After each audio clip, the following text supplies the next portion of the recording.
मित्रांनो, या स्वार्थी जगात प्रत्येकजण फक्त स्वतःपुरता जगताना दिसतो.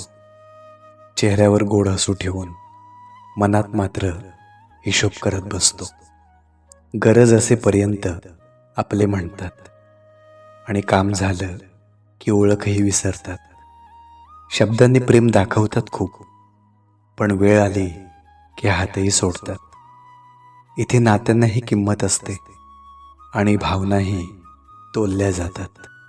स्वार्थ संपला की कित्येकदा जवळची माणसंही दूर जातात.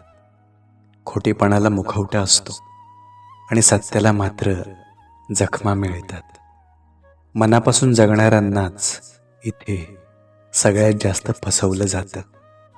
म्हणून आता शिकलोय मी, अपेक्षा कमी आणि निरीक्षण जास्त.